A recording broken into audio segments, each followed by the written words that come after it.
Welcome back. This is Bobby. And I'm Renee, and welcome to the Bobby and Renee show. We don't coordinate this at all. You just go ahead and go. But hey guys, make sure you guys are liking, subscribing, and sharing our videos if you like them. If you don't like them, still share them. Yeah. Hit the notification bell. Yeah. So you can get so you know when we release new videos every Wednesday at 7 p.m. Eastern. Yes. Word up. All right. Today's topic is what now? What things would you not accept from your mate, such as infidelity, drugs, or chronic unemployment? Oh, oh, y'all. So this is a let's start this conversation now. So what things you want to accept? So if you love someone and they have some type of drug abuse, would you stay with him or her? Because I guess it depends on how heavy the drug abuse is. I mean, if it's causing problems within our finances, if it's causing infidelity or other stuff like that, then yeah, it's time to go. But if it's not causing any of those things, to me, I think that if my spouse is willing to get help, then I'm in for the long haul. Aww. But if not, I'm just had to grab the kids up and peace out. Okay. So, how you feel about that? Well, it really depends if you've had that drug addiction from the very beginning of our relationship. Right. Right? So, say if you had the drug addiction from the very beginning of the relationship, during that time, the courting period, you went and got help, you got off drugs, just so that you can, get me. And then you got back on the drugs. And you decided that you didn't want to get help, then that would be a problem. I don't think I would stay in it. I wouldn't. So that's drug. What about infidelity? Oh, baby. Baby, let me tell you something. What? What? Infidelity is a no-go. Let me tell you, that first time... You don't get it one step up?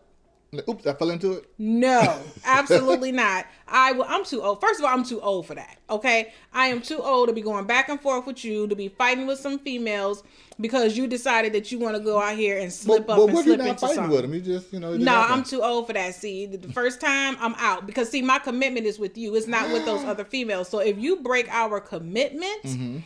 and you're no longer loyal, or you're dishonest, or I can't trust you, I don't have... Y'all... After you get past 40, some things you just don't have time for. And that is one of them. Okay. I know back in the day, though, like in the day with our grandparents, right? That was just the thing. Like they had a fan right around the corner. Exactly. Yeah. And the women took it for whatever reason, whatever their reasoning was. Okay, whatever. But this generation of women, 'cause y'all the Snapchat generation. Oh, Snapchatters. No, I don't even know how to use Snapchat. So it ain't even about Snapchat. I just don't have the time to be dealing with no infidelity. Okay, what about unemployment? Chronic unemployment? Because I ain't had a job since 2012. Right. I ain't worked for nobody since 2012. But now there's a difference. Okay. You might not have had a job since 2012, but you run the business. So you have money coming in. Yeah. I do, and I got my bachelor's degree. Exactly, and you went on to school, and that was during the time where you were in school full time, and you finished school. But you also you help sustain, maintain our household because of the business. So you bringing in income. Right. Now, if it was the other way around, where you just didn't want to get a job, you didn't have no hustle or get up and go about yourself, and you just wanted to lay around and be unemployed. Right. Once again. I'm too old for that. So okay, I don't have time. So I got hustles. So can I flip your income taxes? Oh, okay. Let me flip your income tax. That is something that was done back in our 20s, our late teens. Ain't nobody got you ain't flipping nothing. I ain't even giving you $10 to flip. You better not. Ain't no What y'all think? Ain't no. Listen. I mean, I think. I mean, I get it from. I think it's more acceptable because. If I'm making the money and stuff like that, I don't think I would be so unforgiving if you didn't have a job, if you was unemployment. It wouldn't bother me. You know what I'm saying? Whether you didn't work or couldn't find a work, because I think society has conditioned us as men to be providers anyway. You know what I'm saying? So that it wouldn't bother me.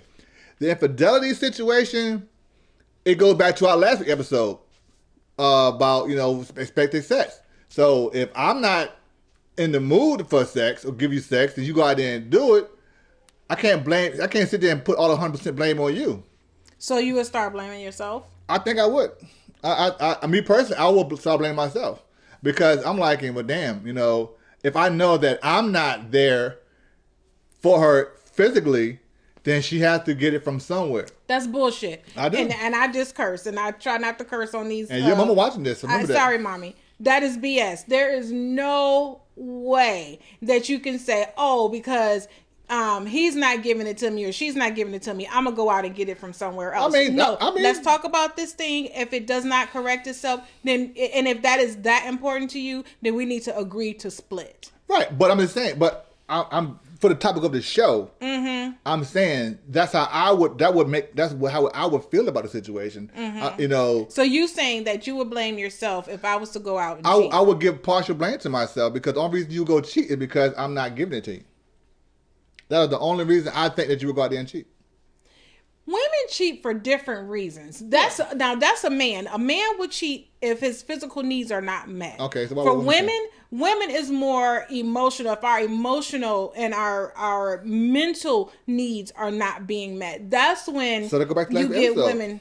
Because when I said you got to have that, you have that mental foreplay. No, and I'm not talking about foreplay. So if I'm not giving it to you, no. Okay. I'm not talking about sexual mental foreplay. I'm just talking about just being attentive. I'm just talking about just thinking about me. I'm talking about just, being there for me, just having conversation with me, just loving me. If you're not doing that, and plus we're not getting sex, and there is nothing else in the marriage, then at that point, mentally, a woman has already checked out. And if she's already checked out, then that's when the cheating, for most women, that's when the cheating will start. Right. So it takes a minute for a loyal woman to get to the point where she's going to cheat, because all of those things will have to be in order. Yeah, I got that, but I'm just saying my part of this episode. You know what I'm saying? Because you said you wouldn't deal with infidelity at all. So that's your part, right? Right. And I'm saying I wouldn't either. However, I'm not saying that, I'm going to sit there and sit there and let you cheat on me the whole fucking time. No. Right. What I'm saying is that I would share some of that blame why it happened. Okay, so what would be your reaction? I don't know. I mean, I'm not going to be like, I'm going to fight you or fight the dude or whatever the case, or woman. I'll probably sit there and watch that. But I wouldn't. I'm like, you know what? I'm 46 years old. I'm just going to just let you have that.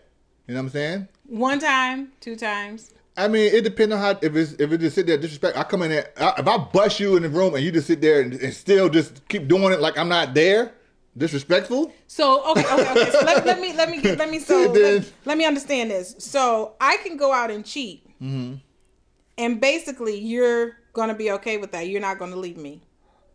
It depends on the situation. Yeah. No. That ain't what you said though. I mean, I might not. You might not leave me. You might not leave me. I might not leave you, no. But I can tell you this: I might never ever touch you again, sexually. I know that. So at that point, you're just gonna make the marriage like totally miserable. No, I'm not gonna make it miserable at all. Yeah, you would. I know you. No, I wouldn't make it totally miserable. We would be roommates with with no benefits because we won't be doing nothing. Right. You know what I'm saying? So at that point, that's what I'm saying. Like at that point, it's time to just. Right. But I mean, like I said, there's more to our marriage than just sex. You know what I'm saying? Thank God, because we didn't build our relationship. We didn't build our marriage on that, because if we did. Right. I mean, because I think we have a lot to, we have businesses together. You know what I'm saying? And we have children together. We'll have a child together. So. You going out there and doing, like, okay, well, now at that point, we're not husband and wife. We're just strictly business partners. You know what I'm saying? Who just happen to be legally married. But you're going to do your thing, and I'll just pretend to go do my thing. Eventually, you're going to pretend to go do your thing? I said potentially I might do my thing. Okay. I said potentially go do my thing. But will I leave you for it? Probably not, because I'm like, you feel like we got too much to lose. Yeah. I ain't got time for that. I do. Ain't nobody playing them games. Listen, if I cheat, If I go out here and if I cheat on you, just know that I've already checked out of the marriage. Just go ahead and get them papers together. Just go ahead and start making arrangements because I've already checked out. But see, if you already checked out, then go ahead and get the papers yourself. Why cheat?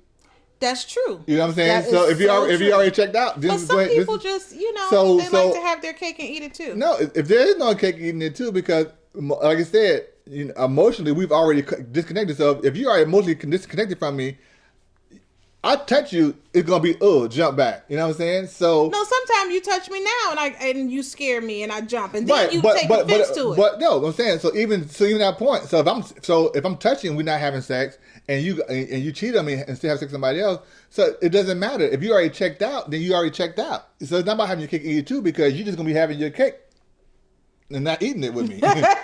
You see what I'm saying? So it wouldn't justify the means. Okay, so you're more forgiving, obviously, than I am. It's not about being forgiving. It's just being like you say, I'm too old for that. Why would I go out there and be upset and mad? You know what I'm saying? And fussing and want to do all this kind of stuff. Like I said, we have businesses together. To me, that are very important. You know what I'm saying? So so at that point, then like you said, we're just strictly business. We're just strictly business partners at that point, from my standpoint. And we're married. And we're just happy to be married until you decide, okay, I'm going to stop cheating and we want to work on this marriage together. So we can. So it would be an option. Well, yeah, I mean, it'd still be an option. I'm not saying it wouldn't be an option. I mean, but you said you would never touch me again.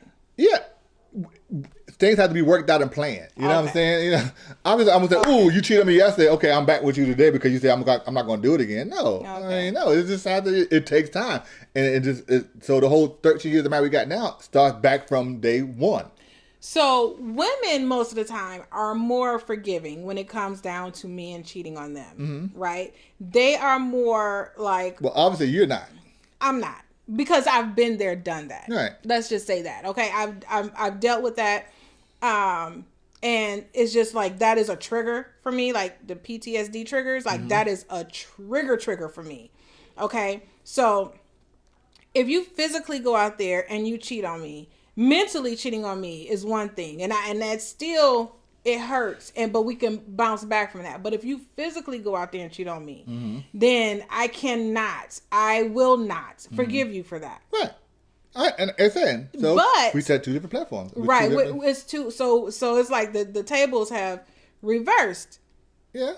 It's like the tables are okay. So y'all tell us what you think. Right. You know, if you have your spouse, let's start that conversation, because sometimes this conversation is not had, and you don't know what to expect from your significant other. Exactly. So when something happens like that, like you get cheated on, or or your spouse is checked out emotionally or mentally, these conversations need to be done. Right. Because you have to talk out your problems. Yeah. If you don't talk out your problems, you're always going to have a problem. And obviously, no one wants to have a problem with their spouse. They don't. They really don't. You know what I'm saying? Because you married him or her for a particular reason. Right. But even if it's for money or for looks, you still want that person to be there for you, and vice versa. So if you don't talk about him, you're setting up a end date before it's time. Right. You know what I'm saying? So, right. So I mean, and going to counseling and therapy and stuff like that works. I mean, we had to go to therapy at one point in time in our marriage. And I would say that going there, even every so often, just to get a non-biased point of view of your relationship, it makes you think outside of the box. Because you can think that you can be perfect, you're not doing anything wrong, everything is cool, but you don't know how your significant other is actually feeling. They can be dying slowly on the inside, and you don't know that. So going to therapy, I think, is a great thing. Or having conversations. Sometimes you don't need conversations. You just need to have a conversation, an open, honest dialogue. So let's get this straight. I can cheat on you. We cool. You cheat on me. We not cool. Right. I'm leaving. You staying. From that particular point, yeah. Y'all heard that? Yeah. She can cheat. Go for it. Go for it. Because we got business together. So then what? We take we get that cross that bridge when I get there. No, I don't trust you. Because See, it's always them quiet ones, and No. y'all know Bobby. He's social on social media, but for the most part, like if he don't know you, if he's in a setting that he's not familiar with, he's very quiet. It's those quiet ones that you got to watch out for. And I done seen him go from 0 to 10 in 1 second. So I'm not trying you on that. I'm too old to be fighting. First of all, if you cheat on me, you're gonna cheat with somebody who's probably more muscular than I am anyway. So I don't care about muscles. I gotta go fight some dude. Dude's arms is bigger than my fucking head. I'm not doing that shit. No, Why? hell no. You don't want to hurt. I'm like, dude, you got that. You won that. So you wouldn't fight for me? No, if you went out there and cheat on purpose, no, I'm not fighting for you. I'm sorry. That sucks. Yeah, it is what Why it is. wouldn't he fight for me, y'all? Why would you cheat? Exactly. So you guys tell us how you feel in the comments, and if you like this video, please like and subscribe and share. But also leave your comment in the description because we really want to know what you guys think. Yes, please leave your comment in the comment field. Yeah, in the comment field. And if you're watching this on Facebook, leave your comments on Facebook. But make sure you watch the video. Yes, please. Okay. Do. All right. All right. So we're going to end this video how we do all of our videos with 1, 2, 3, and